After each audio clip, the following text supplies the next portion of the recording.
My name is Grayson. My favorite animal is a lion. And a boar. Okay, say it again, one more time. My name is Grayson. My favorite animal is a giraffe. No, I just changed it. Okay, one more time. Ready? Go. My name is Grayson. My favorite animal is a lion. And a lion's gourd. This is Paw Print, an animal rescue community. Episode 19. I'm Harold Ree. I'm Nancy Ree. Today's guest is Appi Preusen. Appy, like so many animal rescue heroes, makes every minute count, squeezing time in between her family responsibilities to save lives. Appy's dedication and hard work has saved literally hundreds of lives. If you want to learn more about Appi Preusen and see some wonderful photos of her animal rescues, go to our show notes at thisispawprint.com/19. That's the number 19. I am a mom, foremost. I have 3 kids, and I am married. I live in the suburbs of Chicago. My passion is rescuing animals. That's where I put a lot of my energy, my kids and helping the animals. How long have you been doing this? How did you start? Well, I am originally from a very small rural town south of Springfield, Illinois. It's got about 750 people, and there's not many resources. There's no spaying and neutering. A lot of people look more to animals like, livestock. So growing up there, my mom and I think I have done it since I was born, because her and I were always helping strays and people that didn't want their animals anymore. And then I grew up and moved up here, and I started volunteering at places. Just slowly, little by little, I would pull a lot of animals from my hometown and then bring them up here and find homes for them. And then I just got people that wanted to foster for me. And so it just got to be a whole network of people between transporters, fosters, people who sponsor, and a few different rescues that I work with, that we take these animals from bad or neglectful situations and nurse them back to recovery and then get them into their forever homes. When did you start doing this? How old were you? I mean, ever since I can remember. Really? My mom, yeah. I mean, officially, when my mom and I never did anything officially, more just there would be a stray and we would try to find it a home. Officially, where, it comes into the program, it goes to the vet, it gets spayed, neutered, vaccinated, it gets nursed back to health, pictures taken on the internet. The whole official thing was, I probably started about 2003. I am way behind you, Appy. Well, hey, whenever anybody starts, it makes a difference. So there you go. And, I just always try to get across to people, like, people sometimes have a lot of excuses, and it's like the littlest thing, like if you have a Saturday afternoon where you can take a dog from point A to point B, or if you've got $50 extra that month and you can sponsor a dog, or if you've got computer skills and you can help with a website or posting animals. One thing I've learned about this, it's like a long chain, and everybody does their little part, and nothing's big. Everybody's just doing something. And when that chain comes together, it saves lives. I think too many people think, oh, that's overwhelming. I don't have time, or I don't have the money, or I've already got 3 dogs, I can't help. But there's so many things to do. Yeah, we can all play our part, right? Yeah, absolutely. And, with anything, the longer you do it, the better you get. Typically what I do is, for 10 plus years, I helped a woman up in the Appalachian Mountains of Kentucky. Her and her husband were a missionary there. It's very, very poor, and they're horrible stories. And I would bring back between 20 and 30 dogs every month. And, I had transporters that each transporter would do a 3-hour leg. How far of a trip is it from that part of Kentucky to your part of Illinois? It's about 9 hours. I drove it all the way one time, and it was 9 hours there, 9 hours back. Oh, my goodness. It's Kentucky, but it's like on the border of Virginia. Carol would nurse them back to health, and then I would pay her for all the vetting, but she would get them all vetted and health certificates. I would bring them back here, and I would put them into foster homes or my home. And when they were ready, take pictures of them, get them up on the internet. Then when people would apply, then I have them fill out an application, and then I do a phone interview, and then usually call 2 personal references and a vet reference, take the dog to their house, do a meet and greet and a home visit. And if everything goes okay, go ahead and adopt the dog to them. So that's what it was like for a long time. Last spring, they actually moved. And I also said I pulled from my hometown, and we kind of did it the same way. I have a friend down there I went to high school with, Mark, who did the same thing Carol did. And it was really great because they got him healthy before I brought him here and put him into homes. Now, basically, since Carol's moved, what I've kind of been doing is pulling from the large shelter here in Chicago. It's called Chicago Care and Animal Control. They typically euthanize every night at 7 o'clock. Oh, my. Every night? Every night. Pretty heartbreaking trying to pick and choose. Everybody in rescue has what pulls their heartstrings, and that's great, because if we were all going for the same dynamic, it wouldn't be good for any of the animals. But some people like the puppies, some people like the mixed breeds. As far as us rescue people, I have a tendency to go towards the older dogs. Right. So yesterday I pulled a little Chihuahua out of there named Paco. In the picture that they showed of him, he had his back to the cage and he was just facing in the corner. Oh. So I pulled him yesterday. As the lady who was picking him up for me was in the parking lot, somebody was dropping off another dog, a senior, and so she grabbed him too. I actually went also to it's an area called Maywood, and it's an area that a lot of people probably wouldn't want to go to. And I went to go get this puppy from this guy before it got into the wrong hands. And once I got there, it was sad. The puppy's only 4 weeks old. Oh, my. Young, very young. Too young to be away from his mama. And then as I walked away, there was a kitten. So I grabbed the kitten. How do you do it? How many hours would you estimate you commit? I mean, I kind of do it all the time. You know, I try to do it when the kids aren't around. If I'm trying to coordinate something, and I don't know if you've ever tried to coordinate something, but coordinating one thing takes like 10 phone calls. Oh, yeah. So sometimes it's like dinner time, and I'm trying to get this dog before the 7 o'clock hour comes. And sometimes I will infringe on dinner time and try to coordinate it. But it's not like I clock in and clock out, but I am doing it all the time. Now, I've got 3 kids. I've got 3 elderly dogs, an elderly cat, and my fosters are golden. They are the best fosters. They are so reliable and so dependable. I can tell them to do something or tell them to send me something, and I know that they're going to do it. And some of them, I've worked with them 10, 12, 13 years. Sometimes they come and go because sometimes they adopt them and then they can't foster anymore, or they move, or, I had somebody whose husband was becoming elderly and sick. The majority of my foster homes, we've been together for many years, so it's key, very key. Good. What makes a good foster? I think what makes a good foster is somebody that understands that these dogs have been through so much, and they need time to decompress, and they need time to know that no one's going to hurt them, no one's going to abuse them, no one's going to neglect them. I have a little foster. I've had her 1.5 years, and I think she's maybe just now ready for adoption. But she was just fearful of everybody that would walk in the front door. She would just bark like crazy. She's gotten to where she doesn't want to run off. And if she runs out the door, I can call her and she'll come back.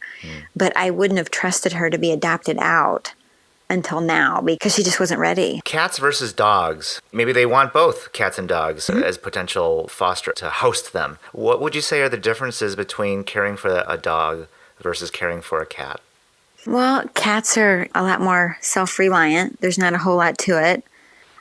You put a litter box out and food and water, and sometimes cats will hide. And I always recommend that you keep them in a separate room until they get comfortable. If you are fostering dogs, of course, if you work full-time, it has to be a commitment that you're going to come home after work and let them out. I think all my fosters, except for one, work. But, a dog kind of changes your lifestyle a little bit because they do need exercise and they do need to go out. And So it's just a little bit more of a commitment. Right. And then how would you compare kittens versus adult cats and puppies versus adult dogs? Kittens and puppies go fast, so you're probably going to be fostering them much shorter amounts of time. And puppies, I would not put a puppy in a foster home with somebody that worked full time. They need socialization, they need exercise, they need to be potty trained, and somebody that's gone 9 hours a day, unless they work from their home, it's probably, and those are just such important, weeks and months to, mold that puppy and get him the right exposures. I would say it might be somebody that has a little bit more time. I have a cute little 1-year-old poodle that I've had for like a month that no one's even had any interest on.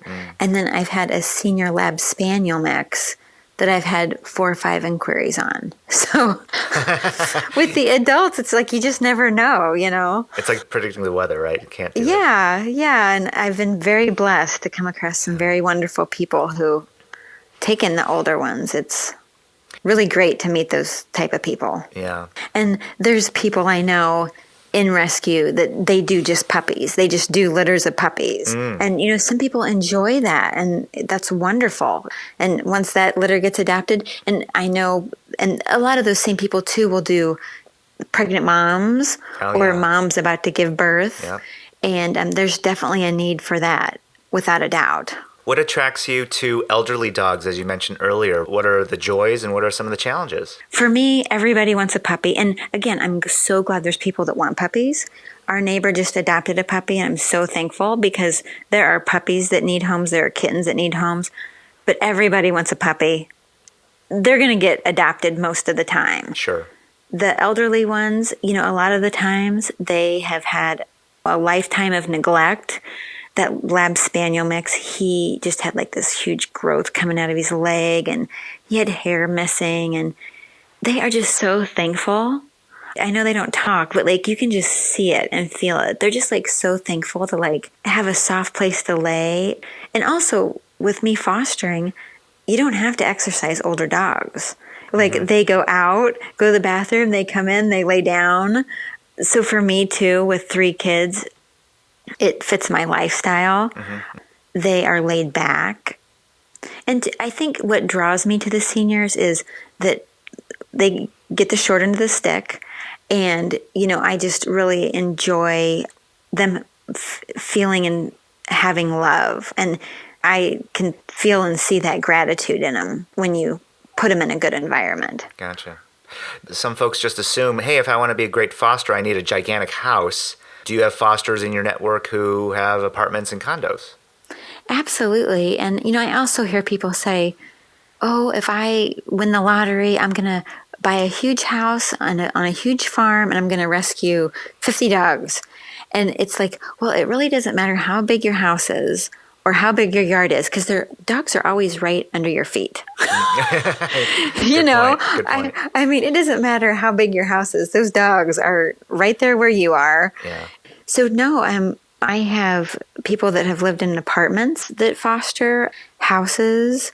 I tend to get a lot of single moms. A lot of the times the men are the ones, it seems, that don't want their wives to foster. Right. But I have a lot of single women. And so they work all day. They have kids. I tell people, you have a little house and you work all day, they're still better off than at that shelter. They're better off with you than, Sure. They would have been dead tonight at 7 o'clock. Even if somebody works full time and, maybe that dog does need to maybe be in a home where someone's home more often, in the end, it's still like a short-term inconvenience for the dog to have to be home all day. Right.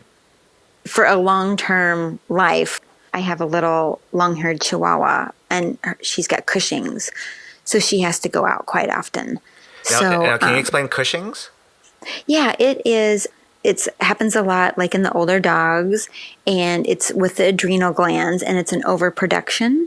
And a lot of the times, it ends up there's a tumor on the adrenal gland or a tumor in the brain, and it just secretes too many hormones, and then they usually get like a big belly, and they get bulging eyes.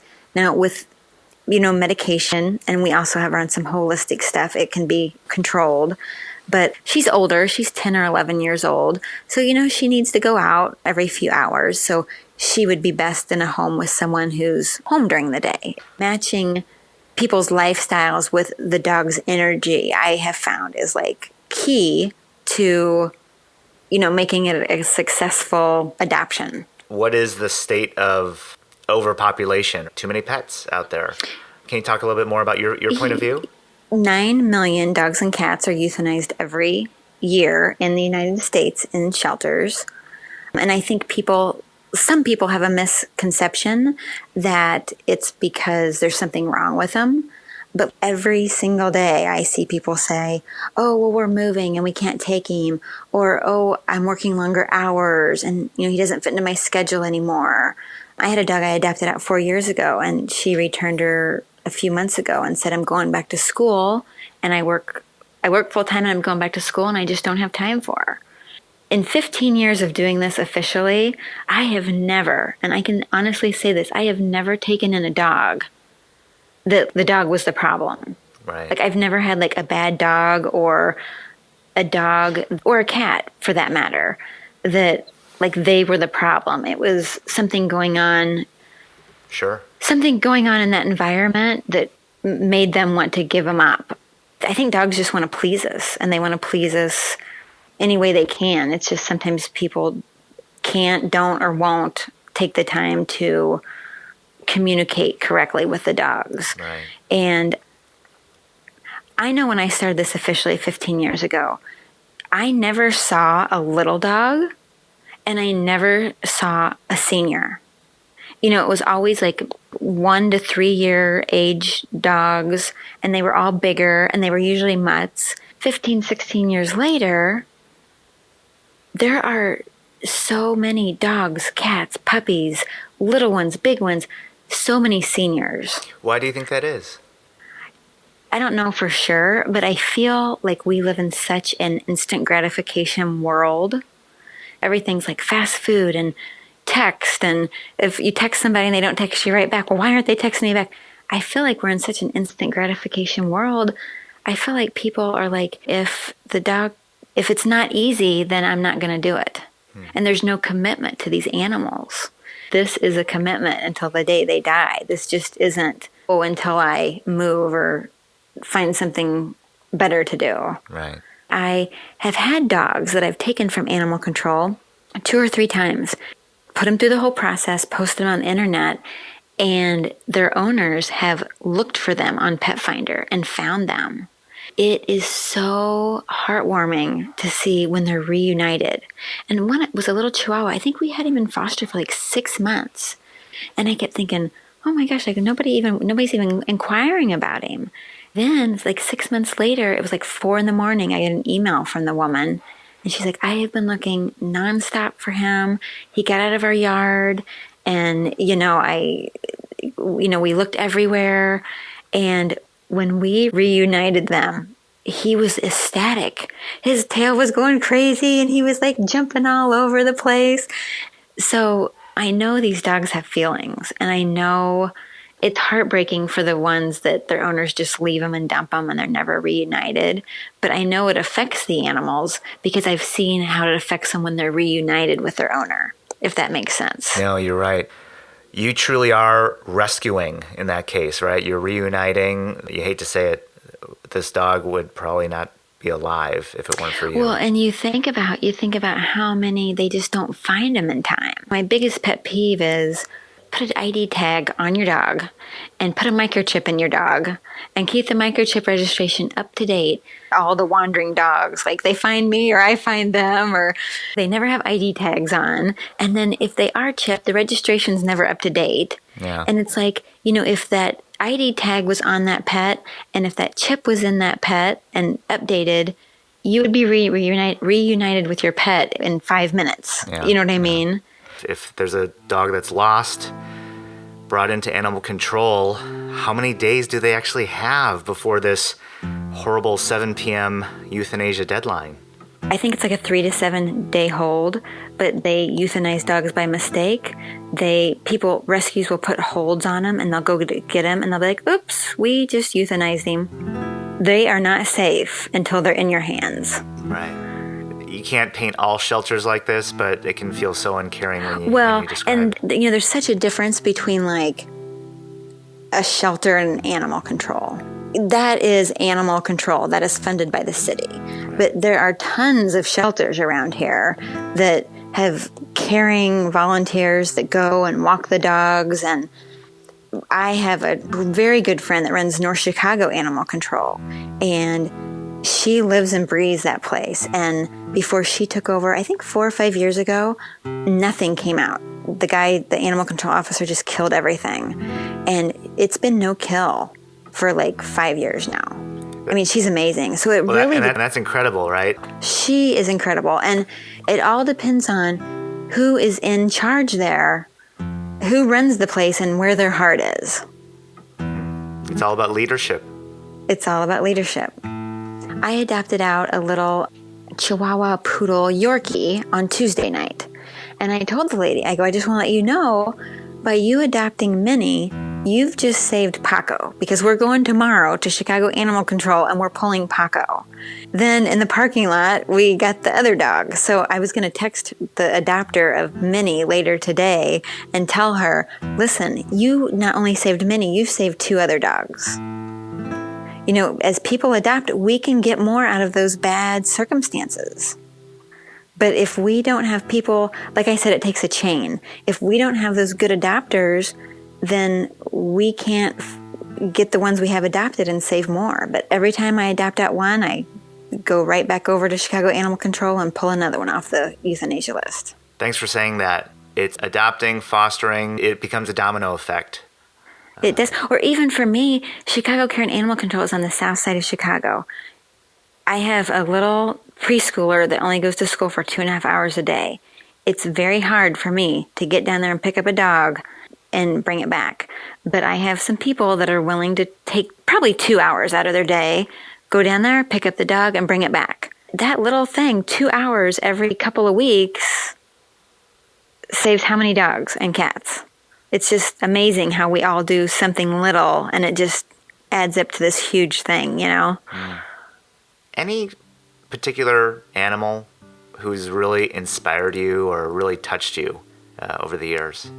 You hate to say you have your favorites. I mean, I love them all, and everyone I've adopted out has a piece of my heart.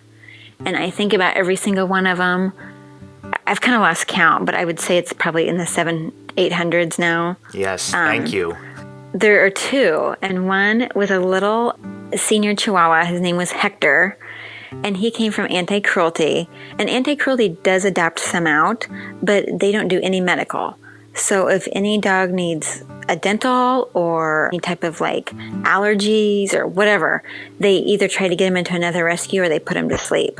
And this little Chihuahua, he was a little Applehead Chihuahua, and he was like, I don't know, like 100 years old. and I went down there and pulled him, and I remember I thought, nobody's going to want to adopt him. Nobody's going to want to adopt him. So in my head, I kind of felt like I was going to keep him. But I still went through the motions, and I placed him on the internet, and I had this couple that came and wanted to adopt him. I was like, no, you can't. You cannot. You can't have him. and they left, and I had like several other Chihuahuas, and I'm like, what about this one? What about this one? What about this one? And they're like, no, we really want Hector. So like a month later, it just weighed on me, and I just thought, here they are wanting to adopt him. Now, if you keep him, that's one less you're going to be able to foster, one less you're going to be able to help, and they're willing to take this senior Chihuahua. Right. So I called him back a month later, and I said, have you found one? Do you still want him? They're like, no, we haven't found another one yet. And they had another little Chihuahua named Guido.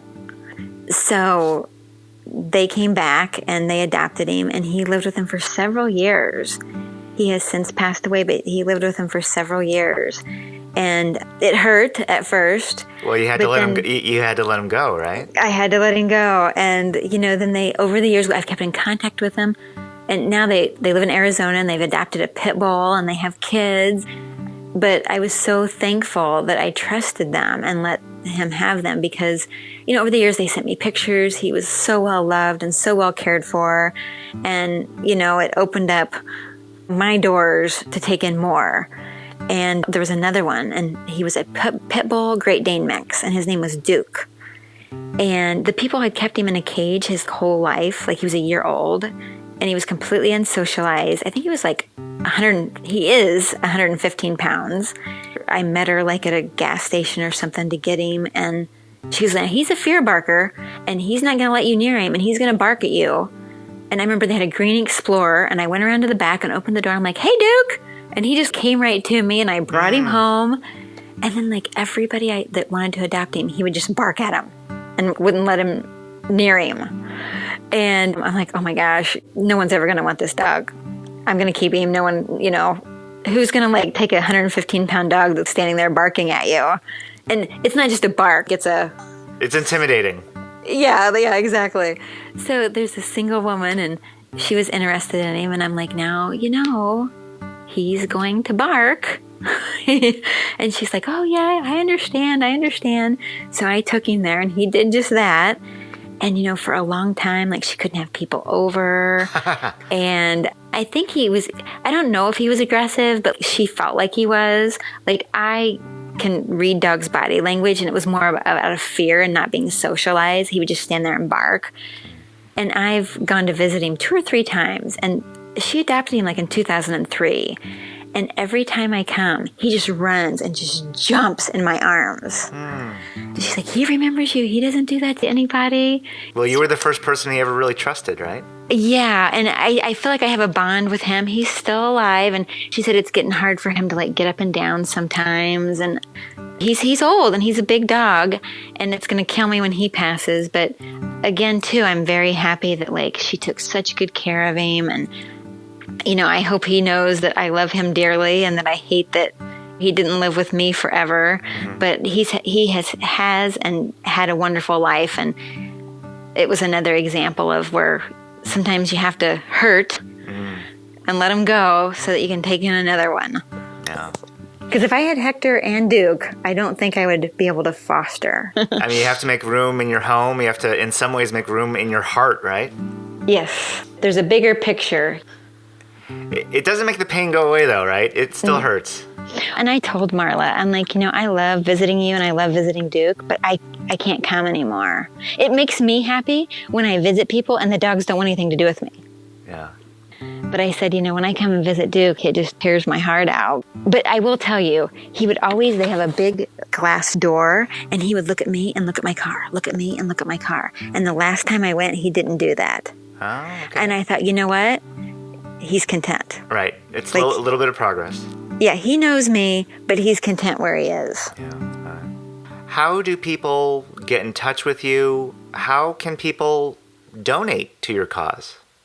A lot of the money comes out of my pocket, but I am not 501c3. If anybody wanted to donate to me, it would go straight to, I sponsor dogs. I, help transporters with gas money. But I know a lot of people want the 501c3 status. And I work through Fur Angels, which is in Aurora, Illinois. Okay. I work with Bark. It's BAARK in Barrington, Illinois. Those are the 2 main ones I work with. And they are 2 amazing rescues. Right. They take in the abused and the neglected.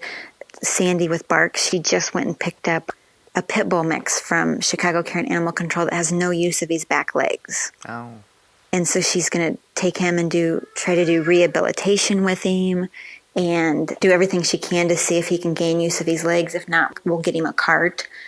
But yeah, either of those places, you give your money to either of those places, and it's going to go to very, very good use. As far as me, my email is my first initial A and my last name Preusen, Preusen, @yahoo.com. Well, that's how you and I got in touch, right? Yeah. And I say, if anybody's looking for an animal, go to petfinder.com. So many people don't know about it. And you just put in what age, what breed, if you want 2 different breeds, if you want big, little, small, you put your zip code in and it brings all the animals up in the shelters that are close to you. As we wrap up, any other advice, any other kind of inspiration you can offer to folks listening to this? Well, I just feel, and I'm sure you feel the same way, if you adopt or foster or transport or anything, it gives back to you so much more than you put in. Those animals have no voice. We're their only voice. You meet wonderful people, you meet wonderful animals, and what you get back is 100 times more than what you put in. You're truly a hero. You're truly someone who makes a difference to untold numbers of dogs, cats, and of course, people. Well, it was great talking to you. Thank you for listening to my story. This is the first time I've really, ever told what I do. I don't think about it. I just do it. We want to say thank you to Appi Preusen for sharing her story. While you can't donate to Appi directly, as she mentioned, you can donate to the organizations she highlighted. Go to our show notes at thisispawprint.com/19 to learn how. If you want to look us up on social media, Facebook, Instagram, or Twitter, look for This Is Paw Print, one word. If you want to listen to more episodes, you can find us on iTunes, SoundCloud, and Stitcher. We want to say thank you to all of you, our listeners out there, for sharing your stories. We also want to welcome listeners from Boston, Massachusetts, Sacramento, California, and Denver, Colorado, as well as Aldinga Beach in Australia. Remember that you share a positive message of love and peace by saving an animal. Have a great day, everyone, and see you next time on Paw Print. Paw Print is a production of EVER Education. You can't handle the truth. Woohoo!